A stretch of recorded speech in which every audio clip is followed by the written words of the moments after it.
रांची में जेएसएससी के छात्रों ने किया हंगामा। परीक्षा तिथि बदलने की मांग पर सीएम आवास घेराव करने निकले, पुलिस ने रास्ते में रोका। जेएसएससी के छात्रों ने अपनी मांगों को लेकर मुख्यमंत्री आवास घेराव करने निकले, लेकिन पुलिस ने सभी छात्रों को मोरहाबादी मैदान के पास ही रोक दिया। इसके बाद आंदोलनकारी छात्रों ने मोरहाबादी मैदान के पास ही बैठकर राज्य सरकार के खिलाफ नारेबाजी करने लगे। दरअसल जेएसएससी सीजीएल की परीक्षा 21 और 22 सितंबर को आयोजित होने वाली है। उसी दिन पहले से निर्धारित अन्य परीक्षा होने के कारण छात्र इसे स्थगित कर दूसरी तिथि निर्धारित करने की मांग कर रहे हैं। बता दें कि राज्य भर से आए जेएसएससी की बड़ी संख्या में छात्र मोरहाबादी मैदान के गांधी प्रतिमा के समीप एकजुट होकर सीएम आवास का घेराव करने निकले थे। छात्र विगत कई वर्षों से जेएसएससी के द्वारा परीक्षा नहीं लेने के कारण विरोध कर रहे हैं। छात्रों का कहना है कि 2019 की वैकेंसी है, उसकी अभी तक एग्जाम नहीं हुई है। हाईकोर्ट के डर से सरकार ने एग्जाम की तिथि निकाला है, लेकिन जिस तिथि को एग्जाम लेना है उस तिथि को पहले से उत्पाद सिपाही, झारखंड फॉरेस्ट रेंज सहित अन्य परीक्षा होना है। छात्रों का कहना है कि सरकार एक ही तारीख में कई अन्य परीक्षा कैसे लेगी। छात्रों का यह भी कहना है कि अगर जल्द से जल्द एग्जाम नहीं ली जाती है तो झारखंड में बहुत जल्दी चुनाव होना है और बहुत जल्दी आचार संहिता भी लग जाएगी। इस कारण परीक्षा की तिथि आगे की जा सकती है। इस कारण छात्र काफी आक्रोशित हैं और जल्द से जल्द एग्जाम लेने की मांग कर रहे हैं। साथ ही जेएसएससी में धांधली और भ्रष्टाचार को रोकने की भी मांग की है। झारखंड में डॉक्टरों की हड़ताल से मरीज परेशान, सीएम सोरेन ने की खास अपील। झारखंड में शनिवार को राज्य के तमाम सरकारी और प्राइवेट डॉक्टरों के ड्यूटी बहिष्कार आंदोलन से लोग परेशान रहे। हॉस्पिटल्स और क्लिनिक से हजारों लोग बगैर इलाज मायूस होकर लौटे। झारखंड में शनिवार को राज्य के सबसे बड़े सरकारी हॉस्पिटल रांची स्थित रिम्स में जूनियर डॉक्टरों की हड़ताल 5वें दिन भी जारी रही। यहां ओपीडी सेवा लगातार कई दिनों से ठप है और करीब 1000 से ज्यादा सर्जरी टाली जा चुकी है। इमरजेंसी को छोड़ रेगुलर हेल्थ सर्विस बुरी तरह से प्रभावित हुई है। कोलकाता की घटना के खिलाफ आईएमए के आह्वान पर देशव्यापी हड़ताल को झारखंड के सरकारी और प्राइवेट डॉक्टरों ने पूरा समर्थन दिया। रांची, जमशेदपुर, धनबाद, दुमका, हजारीबाग सहित कई शहरों में डॉक्टरों ने सुरक्षा की मांग को लेकर प्रदर्शन भी किया।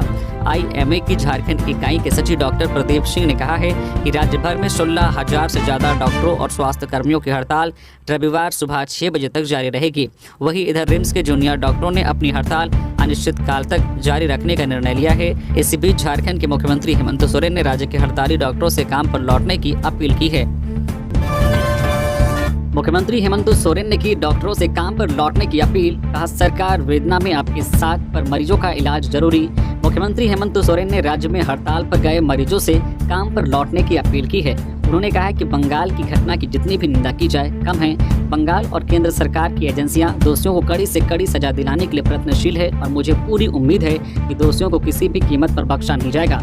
कड़े कदम उठाने का निर्देश दिया है। उन्होंने कहा है कि मैं राज्य के सभी साथी डॉक्टरों से अपील करना चाहूंगा कि आपकी सरकार आपकी वेदना में आपके साथ खड़ी है, परंतु राज्य के मरीजों का इलाज भी अत्यंत आवश्यक है। अतः आप काम पर लौटे और मरीजों को स्वस्थ बनाने में अपना सार्थक सहयोग करें। मैं बताना चाहता हूं कि मैंने डीजीपी को राज्य के अस्पतालों में काम करने वाले सभी कर्मियों की सुरक्षा के लिए कड़े कदम उठाने का निर्देश दिया है। गौरतलब है कि झारखंड में डॉक्टरों की हड़ताल का शनिवार को 5वां दिन रहा। सीएम हेमंत सोरेन पाकुड़ से झारखंड मुख्यमंत्री मैया सम्मान योजना का आज करेंगे शुभारंभ, विकास योजनाओं की देंगे सौगात। झारखंड के मुख्यमंत्री हेमंत सोरेन आज रविवार को गायबथान पंचायत के तिलका मांझी चौक पर आयोजित कार्यक्रम में शामिल होंगे और झारखंड मुख्यमंत्री मैया सम्मान योजना का शुभारंभ करेंगे। इस दौरान वे 16,937 लाभुकों के बीच करीब 121 करोड़ रुपए की परिसंपत्तियों का वितरण करेंगे। इसमें मुख्यमंत्री मैया सम्मान योजना के तहत 4 करोड़ 90 लाख रुपयों का वितरण करेंगे। वे करीब 72 करोड़ 92 लाख रुपए की योजनाओं का शिलान्यास करेंगे। 32 करोड़ 88 लाख रुपए की योजनाओं का उद्घाटन करेंगे। पाकुड़ डीसी मृत्युंजय कुमार बरनवाल ने बताया है कि जिले में झारखंड मुख्यमंत्री मैया सम्मान योजना का शुभारंभ मुख्यमंत्री हेमंत सोरेन गायबथान गांव में रविवार को आयोजित कार्यक्रम से करेंगे। इस दौरान लाभुकों के बीच मुख्यमंत्री के द्वारा प्रमाण पत्र भी वितरित किया जाएगा। रक्षाबंधन में पंचक और भद्रा का साया, जाने तिथि से लेकर राखी बांधने का शुभ मुहूर्त। भाई बहन के प्रेम का प्रतीक रक्षाबंधन का पर्व देश भर में धूमधाम से मनाया जाता है। इस पर्व में बहनें भाई की सलामती और अच्छे स्वास्थ्य की कामना करते हुए कलाई में रक्षा सूत्र बांधती है और भाई रक्षा का वचन देते हैं। हिंदू पंचांग के अनुसार हर साल श्रावण माह के शुक्ल पक्ष की पूर्णिमा तिथि को रक्षाबंधन का पर्व मनाया जाता है। इस साल रक्षाबंधन 19 अगस्त 2024 को पड़ रही है, लेकिन इस दिन पंचक के साथ साथ भद्रा का साया भी है। ऐसे में हर कोई कंफ्यूज है कि आखिर किस समय राखी बांधना शुभ होगा। वही ये जानते हैं रक्षाबंधन का शुभ मुहूर्त सहित अन्य जानकारी। तो पंचांग के अनुसार श्रावण माह की पूर्णिमा तिथि 19 अगस्त को सुबह 3:04 से आरंभ हो रही है, जो रात 11:55 पर समाप्त हो रही है। ऐसे में राखी का पर्व 19 अगस्त को है। ऐसे में राखी बांधने का शुभ समय दोपहर 1:30 से शुरू होगा और रात 9:07 पर समाप्त होगा। रक्षाबंधन के लिए दोपहर के बाद का मुहूर्त दोपहर 1:42 से शुरू होगा और शाम 4:19 तक रहेगा। रक्षाबंधन के प्रदोष काल का समय शाम 6:55 से शुरू होगा और रात 9:07 पर समाप्त होगा। बीजेपी में शामिल होने की खबरों पर चंपई सोरेन ने तोड़ी चुप्पी, बोले हम जहां हैं वहीं पर हैं। झारखंड के पूर्व सीएम और जेएमएम नेता चंपई सोरेन ने बीजेपी में शामिल होने की खबरों पर अपनी चुप्पी तोड़ी है। इन तमाम खबरों को उन्होंने अफवाह बताया है। चंपई सोरेन ने शनिवार को कहा है कि मुझे नहीं पता है कि क्या अफवाहें फैलाई जा रही है, मुझे नहीं पता है कि क्या खबर चलाई जा रही है, इसलिए मैं यह नहीं बता सकता कि यह सच है या नहीं। मुझे इसके बारे में कुछ नहीं पता, इसलिए उन्होंने जोर देते हुए कहा है कि हम जहां हैं वहीं पर हैं। दावा किया जा रहा है कि झारखंड के पूर्व मुख्यमंत्री चंपई सोरेन आगामी विधानसभा चुनाव से पहले भारतीय जनता पार्टी भाजपा में शामिल हो सकते हैं। हेमंत सोरेन की अगुवाई वाली झारखंड सरकार में मंत्री सोरेन कथित तौर पर भाजपा नेताओं के संपर्क में हैं। सूत्रों के अनुसार राजनीतिक गलियारों में अटकलें लगाई जा रही है कि झारखंड मुक्ति मोर्चा झामो के पूर्व विधायक लोबिन हेम्ब्रम भी सोरेन के साथ भाजपा में शामिल हो सकते हैं। ऐसी भी अटकलें हैं कि झामो के कई अन्य विधायक भी हेमंत सोरेन का साथ छोड़ सकते हैं। हालांकि दोनों पार्टियों की ओर से कोई आधिकारिक पुष्टि नहीं की गई है। झारखंड की ओर बढ़ रहा बंगाल की खाड़ी में बना चक्रवात, रांची में मानसून टर्फ जाने का असर रहेगा। आज का मौसम बंगाल की खाड़ी से सटे बांग्लादेश और पश्चिम बंगाल के तटवर्ती इलाके में बना साइक्लोनिक सर्कुलेशन झारखंड की ओर बढ़ रहा है। मानसून टर्फ राजधानी रांची से गुजर रहा है। आने वाले दिनों में इसका असर झारखंड में देखने को मिलेगा। आज 18 अगस्त को भारी से बहुत भारी बारिश होने की चेतावनी मौसम विभाग ने जारी की है। इन 6 जिलों के लिए मौसम विभाग ने ऑरेंज अलर्ट जारी किया गया है, जिसमें गुमला, खूंटी, सिमडेगा, पश्चिमी सिंहभूम, सरायकेला, खारसमा और पूर्वी सिंहभूम शामिल हैं। इन जिलों में भारी से बहुत भारी बारिश होने की संभावना जाहिर की गई है, जबकि 9 जिलों में हल्की से लेकर मध्यम दर्जे की बारिश की चेतावनी जारी की गई है, जिसमें पलामू, लातेहार, लोहरदगा, रांची, रामगढ़, बोकारो, हजारीबाग, चतरा और कोडरमा शामिल हैं। वहीं 20 और 21 अगस्त को राज्य के पश्चिमी हिस्से में कहीं कहीं भारी बारिश होने की संभावना है। उन्होंने कहा है कि पिछले 24 घंटे के दौरान सबसे ज्यादा 119 मिलीमीटर वर्षा सिमडेगा जिले के जलडेगा में हुई है। आजसू ने जेएसएससी सीजीएल की परीक्षा तिथि बदलने की मांग की। आजसू के एक प्रतिनिधि मंडल ने रांची महानगर संयोजक अभिषेक शुक्ला के नेतृत्व में शनिवार को मुख्यमंत्री सचिवालय में मुख्यमंत्री के नाम मांग पत्र सौंपा। अभिषेक शुक्ला ने कहा है कि 18वीं बार जेएसएससी सीजीएल की परीक्षा की तिथि जेएसएससी ने जारी की है और उसमें भी फिर से विवाद हो गया।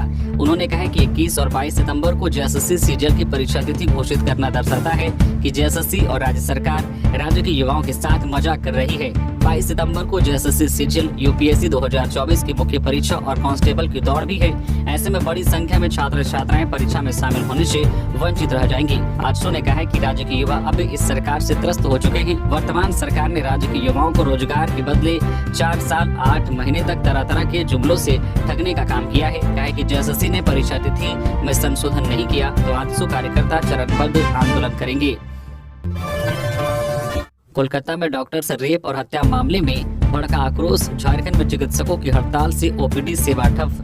कोलकाता में महिला डॉक्टर से रेप और हत्या की घटना के बाद देश भर में चिकित्सकों और स्वास्थ्य कर्मियों में आक्रोश है। पाकुड़ में भी आईएमए और झांसा के बैनर तले डॉक्टरों ने विरोध प्रदर्शन किया। साथ ही जिले के सभी चिकित्सक और स्वास्थ्य कर्मी 24 घंटे की हड़ताल पर चले गए हैं। इस कारण चिकित्सा व्यवस्था ठप हो गई है और मरीजों को काफी दिक्कतों का सामना करना पड़ रहा है। पाकुड़ सदर अस्पताल, सीएचसी और पीएचसी सेंटर में चिकित्सकों की हड़ताल के कारण मरीजों को बेरंग लौटना पड़ा।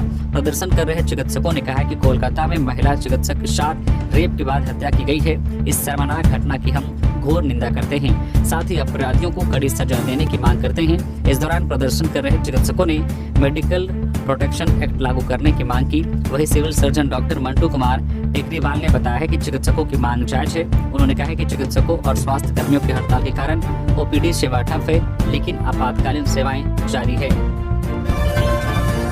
सीएम हेमंत सोरेन की घोषणा, हवलदार चौहान हेम्ब्रम के आश्रित को 1,29,00,000 रुपए और सरकारी नौकरी। मुख्यमंत्री हेमंत सोरेन से शनिवार को रांची के कांके रोड स्थित मुख्यमंत्री आवासीय कार्यालय में हजारीबाग जिला बल के हवलदार स्वर्गीय चौहान हेम्ब्रम के परिजनों ने मुलाकात की।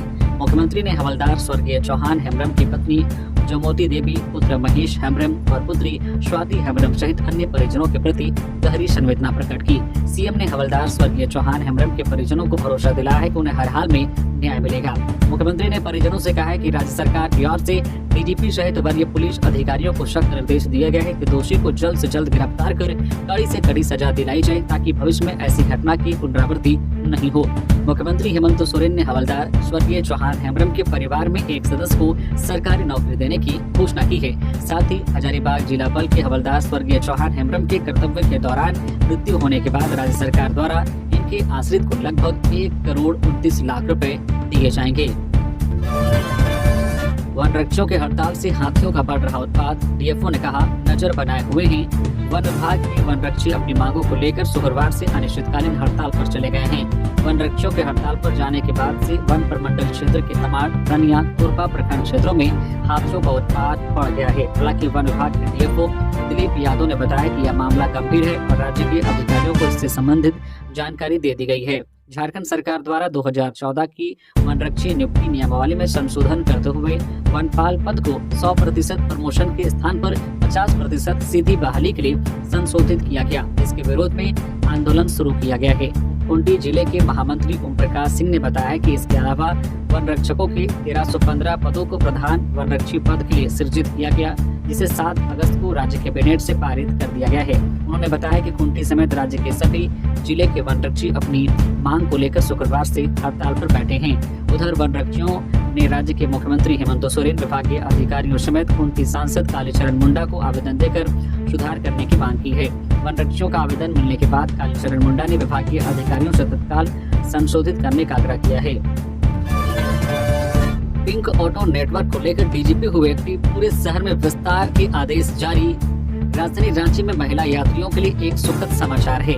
डीजीपी के निर्देश पर राजधानी में चलने वाली पिंक ऑटो का पूरे शहर में विस्तार किया जा रहा है। पिंक ऑटो राजधानी में चलने वाली एक ऐसी व्यवस्था है जिसमें चालक से लेकर यात्री तक सभी महिलाएं होती हैं। अब तक राजधानी रांची के एक ही रूट में चलने वाली पिंक ऑटो का नेटवर्क अब पूरी राजधानी में दिखेगा।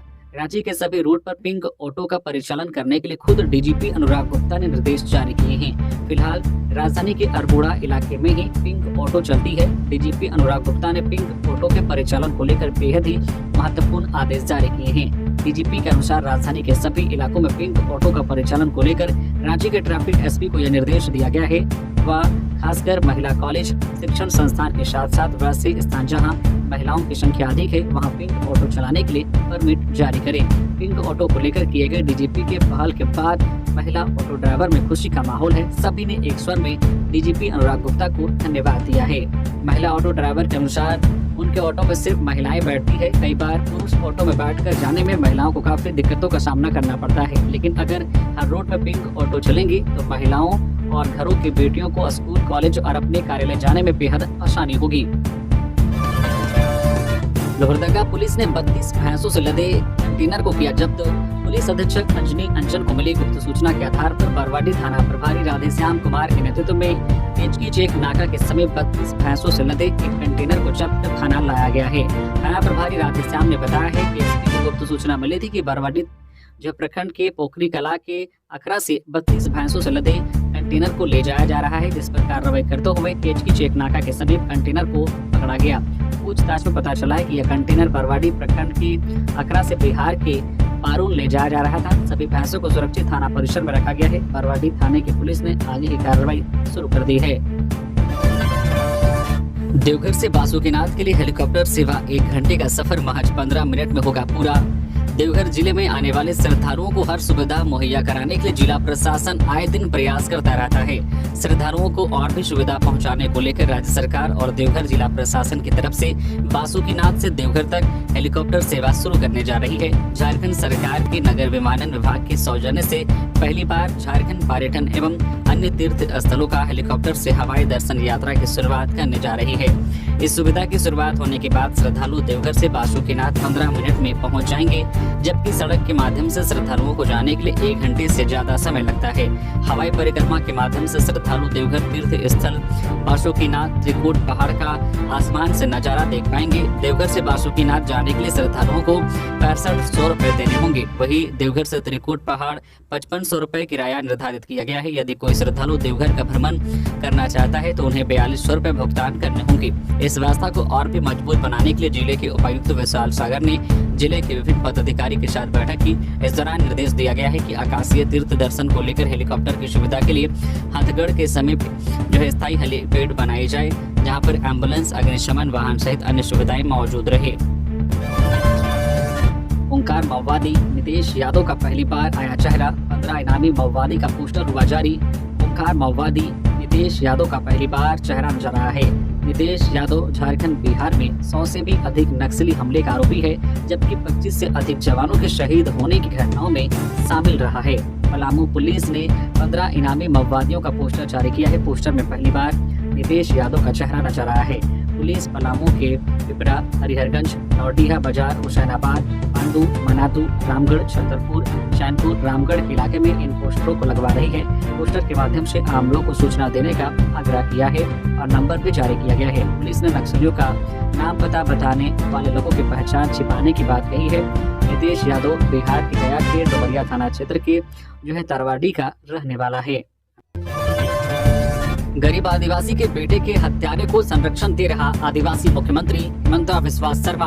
असम के सीएम और झारखंड विधानसभा के चुनाव सह प्रभारी हिमंता बिस्वा शर्मा और भाजपा के प्रदेश अध्यक्ष बाबूलाल मरांडी ने शनिवार को गिरिडीह के बेंगाबाद स्थित झारखंड पुलिस के स्वर्गीय हवलदार चौहान हेम्ब्रम के घर परिजनों से मुलाकात की। भाजपा के दोनों नेताओं को बेंगाबाद पहुंचने से पहले ही प्रशासन ने स्वर्गीय हेम्ब्रम की पत्नी और बच्चों को घर से अन्यत्र पहुंचा दिया। वहीं मिलने आए सास ससुर को भी पुलिस ले गई। बाद में मीडिया से बात करते हुए हिमंता बिस्वा शर्मा ने राज्य सरकार पर बड़ा हमला बोला। उन्होंने कहा कि यह सरकार आदिवासी विरोधी, संवेदनहीन और निरंकुश है। उसे केवल वोट बैंक की चिंता है। उन्होंने कहा कि हेमंत सरकार अपराधियों का भी तुष्टीकरण करती है। समुदाय और धर्म विशेष के अपराधी को यह सरकार संरक्षण प्रदान करती है। हिमंता ने कहा है कि अपराधी एक विशेष समुदाय का है, इसलिए वह आज तक गिरफ्तार नहीं हुआ, जिससे स्पष्ट है कि राज्य की पुलिस उसका संरक्षण कर रही। यह सब सरकार के इशारे पर हो रहा है। उन्होंने कहा कि भाजपा स्वर्गीय चौहान हेम्ब्रम के परिजनों के प्रति सहानुभूति प्रकट करते हुए हर संभव सहायता का वचन देती है। लोहरदगा में आजसू सुप्रीमो सुदेश महतो ने हेमंत सरकार पर साधा निशाना। रोजगार के मुद्दे पर कही ये बात। आजसू सुप्रीमो सुदेश महतो ने लोहरदगा में झारखंड सरकार पर जमकर निशाना साधा है। उन्होंने वर्तमान सरकार के कामकाज पर सवाल उठाते हुए हेमंत सरकार को कटघरे में खड़ा किया है। सुदेश महतो ने कहा कि यह सरकार रोजगार पर तो बात कर ही नहीं सकती है। सुदेश महतो लोहरदगा में आजसू पार्टी के युवा सम्मेलन कार्यक्रम में पहुंचे थे। कार्यक्रम के दौरान सुदेश महतो ने झारखंड सरकार पर हमला बोलते हुए कहा कि इस सरकार ने सत्ता में आने से पूर्व युवाओं को रोजगार देने का वादा किया था, लेकिन आज हालत ऐसी है कि 5 साल में 50,000 भी रोजगार नहीं दे पाई है। यह सरकार मैया सम्मान योजना की बात कर रही है, जबकि रोजगार की बात तो यह कर ही नहीं रही है। चंपई सोरेन बीजेपी के संपर्क में नहीं, अटकलों के बीच हिमंता बिस्वा शर्मा ने और क्या कहा।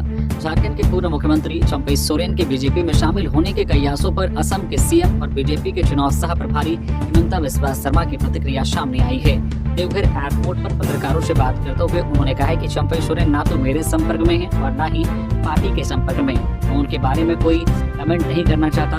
गौरतलब है कि झामुमो से सस्पेंड होने वाले विधायक लोबिन हेम्ब्रम ने साफ तौर पर स्वीकारा है कि वे बीजेपी में शामिल होंगे। अभी वे बीमार हैं और इलाज कराने के बाद दिल्ली जाएंगे।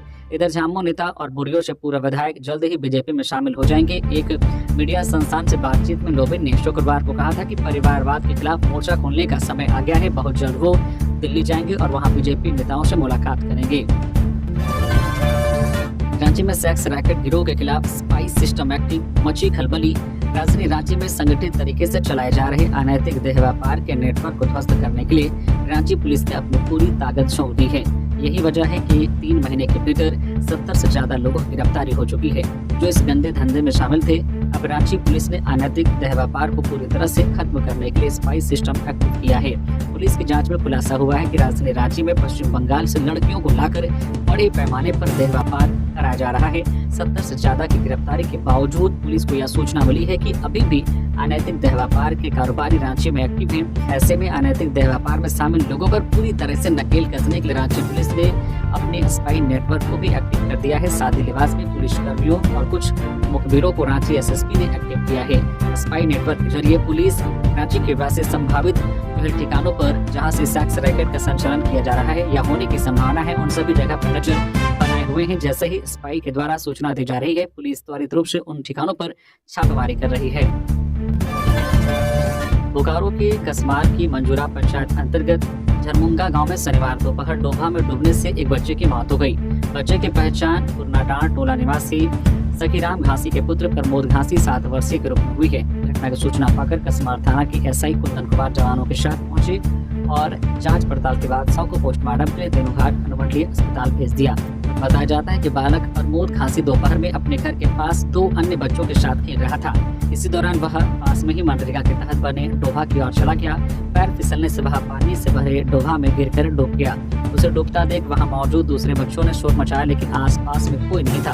बच्चे की मां मायके गई हुई थी और पिता जो मनसा पूजा की तैयारी के लिए बाजार गए थे, जबकि सौतेली मां जो है दाई का काम करने बगल की गाँव गई थी। बच्चा घर में अकेला था। इकलौते पुत्र की मौत से माता पिता व परिजनों का रो रो कर बुरा हाल है। हत्या के 7 दिन बाद भी चौहान हेम्ब्रम के हत्यारे को गिरफ्तार न कर पाना राज्य सरकार की नाकामी। अमर बावरी नेता प्रतिपक्ष अमर बावरी ने प्रेस बयान जारी कर कहा है कि हत्या के 7 दिन बाद भी चौहान हेम्ब्रम के हत्यारे को गिरफ्तार न कर पाना राज्य सरकार की नाकामी है। उन्होंने कहा है कि 11 अगस्त को चौहान हेम्ब्रम की हत्या गैंगरेप और हत्या के आरोपी शाहिद अंसारी ने की और अस्पताल से फरार हो गया। घटना के 7 दिन गुजर जाने के बाद भी अब तक चौहान हेम्ब्रम के हत्यारे की गिरफ्तारी झारखंड पुलिस नहीं कर सकी है। उन्होंने कहा है कि मुख्यमंत्री हेमंत सोरेन और गांडे विधायक कल्पना सोरेन चौहान हेम्ब्रम के पीड़ित परिवार से अपने रांची स्थित आवास पर मिले और इस मुलाकात का प्रचार प्रसार किया गया, जबकि हकीकत यह है कि जब प्रदेश भाजपा के अध्यक्ष बाबूलाल मरांडी तथा असम के मुख्यमंत्री भाजपा के झारखंड विधानसभा चुनाव के सह प्रभारी हिमंता बिस्वा शर्मा ने पीड़ित परिवार से मिलने की सूचना जारी की, तो आनन फानन में राज्य सरकार ने चौहान हेम्ब्रम के परिवार को रातों रात रांची बुला लिया। यह इस बात का प्रतीक है कि राज्य सरकार भाजपा के गरीबों को हक दिलाने के मुद्दे से डर गई है। 23 और 24 अगस्त को रांची में होगा पहला राज्य स्तरीय महिला पुलिस सम्मेलन। 23 और 24 अगस्त को रांची में पहला राज्य स्तरीय महिला पुलिस सम्मेलन आयोजित होगा। सीएम हेमंत सोरेन ने शनिवार को इसकी जानकारी दी। सम्मेलन में महिला पुलिस की सेवा, सुरक्षा और सम्मान से संबंधित कार्यक्रम होंगे। साथ ही महिला पुलिस के अनुभवों और चुनौतियों को साझा किया जाएगा। दी गई जानकारी के मुताबिक महिलाओं के खिलाफ जो अपराधों की रोकथाम के लिए प्रभावी रणनीतियों पर चर्चा की जाएगी। वहीं पुलिस बल में महिलाओं की संख्या बढ़ाने और पदोन्नति पर भी विमर्श किया जाएगा। समारोह में महिलाओं के प्रति संवेदनशील पुलिसिंग पर बात होगी। झारखंड विधानसभा की प्रश्न और ध्यानाकर्षण समिति के सभापति बनाए गए बसंत सोरेन। विधानसभा की समितियों की अधिसूचना में आंशिक संशोधन कर दुमका के झामुमो विधायक बसंत सोरेन को झारखंड विधानसभा की प्रश्न और ध्यानाकर्षण समिति का सभापति बनाया गया है। समिति में विधायक कोचे मुंडा, अमित मंडल और राजेश कश्यप को सदस्य के रूप में शामिल किया गया है। इस संबंध में झारखंड विधानसभा के प्रभारी सचिव सैयद जावेद हैदर के हस्ताक्षर से अधिसूचना जारी की गई है। पद से हटाए जाने के बाद क्या बोले निवर्तमान कांग्रेस प्रदेश अध्यक्ष राजेश ठाकुर। पद से हटाए जाने के बाद प्रदेश कांग्रेस के निवर्तमान अध्यक्ष राजेश ठाकुर ने शनिवार को कहा कि कांग्रेस नीति एवं सिद्धांतों की पार्टी है। संगठन में आलाकमान का निर्णय सर्वोपरि और हमेशा संगठन की बेहतरी के लिए होता है। ठाकुर ने प्रदेश कांग्रेस अध्यक्ष पद पर केशव महतो, कमलेश एवं विधायक दल के नेता पद पर डॉक्टर रामेश्वर उरांव के मनोनयन का स्वागत किया। उन्होंने नेता दद्वय के मनोनयन एवं प्रदेश कांग्रेस अध्यक्ष पद पर काम करने का मौका देने हेतु कांग्रेस अध्यक्ष मल्लिकार्जुन खड़गे, कांग्रेस संसदीय दल के नेता सोनिया गांधी, नेता प्रतिपक्ष राहुल गांधी, संगठन महासचिव के सी वेणुगोपाल, प्रदेश कांग्रेस प्रभारी गुलाम अहमद बेर के प्रति आभार जताया। गिरिडीह के पदम चौक में ट्रक और बाइक की टक्कर में बाइक सवार युवक की मौत, लोगों ने किया सड़क जाम। शहर के पदम चौक में शुक्रवार की देर रात जो ट्रक और बाइक की टक्कर में एक बाइक सवार युवक सरफराज की मौके पर ही मौत हो गई, वही दूसरा युवक गंभीर रूप से घायल बताया जा रहा है। सदर अस्पताल में प्राथमिक इलाज के बाद उसे धनबाद रेफर कर दिया गया, जहां उसकी हालत अभी भी चिंताजनक बताई जा रही है। जानकारी के अनुसार मृतक सरफराज और उसका साथी दोनों पदम चौक के समीप बीबीसी रोड मोहल्ला के रहने वाले थे। इसी बीच जानकारी मिलने के बाद नगर थाना प्रभारी शैलेश प्रसाद भी घटनास्थल पर पहुंचकर पूरे मामले की जानकारी लिया। कुछ देर के लिए स्थानीय लोगों ने ट्रक को रोककर अपना आक्रोश जताया, लेकिन थाना प्रभारी के समझाने के बाद स्थानीय लोगों का गुस्सा शांत हुआ। वहीं दूसरे दिन शनिवार की सुबह स्थानीय लोगों ने पदम चौक में रोड जाम कर दिया और दोनों तरफ से बांस बल्ली लगाकर घटना का विरोध किया। स्थानीय लोगों का कहना था कि व्यस्त समय में भी कोई भी बड़ी गाड़ी इसी तरह बाजार में घुस जाता है और इससे कोई न कोई हादसा होता है, इसे हर हाल में रोका जाना चाहिए। इधर रोड जाम की जानकारी मिलते ही नगर थाना प्रभारी शैलेश प्रसाद दूसरी बार लोग से वार्ता के लिए पहुंचे और उचित कार्रवाई का आश्वासन देकर सड़क जाम हटाया। अवैध निकासी, सीएसपी संचालक पर धोखाधड़ी कर 4000 की निकासी का आरोप। गढ़वा जिला के बिशनपुरा थाना क्षेत्र के ग्राम कोचैया निवासी रजनी कुमारी ने सीएसपी संचालक पर धोखाधड़ी कर उसके खाते से 4000 रुपए अवैध तरीके से निकालने का आरोप लगाया है। इसे लेकर पीड़िता ने थाने में लिखित आवेदन देकर कार्रवाई करने तथा पैसा वापस करने की मांग की है। रजनी कुमारी ने आवेदन में कहा है कि खाता नंबर 8401957219 से 11 दिसंबर 2023 को सीएसपी संचालक सुचिता देवी के यहाँ उसने 5000 रुपए की निकासी की, लेकिन उसके खाते से 9000 कट गए। पीड़िता ने कहा कि जब मुझे इसका पता चला तो मैंने झारखंड राज्य ग्रामीण बैंक के ब्रांच मैनेजर को आवेदन दिया। बैंक की ओर से बताया गया है कि निकासी में लोकेशन संदीप कुमार भवनाथपुर का आईडी पाया गया, जबकि वो कभी भी भवनाथपुर पैसा निकालने नहीं गए थे। रजनी का आरोप है कि यह धोखाधड़ी सुचिता देवी ने की है तथा उन्होंने सुचिता देवी पति अनिल पाल पर दूसरा आईडी रखकर अवैध निकासी का आरोप लगाया।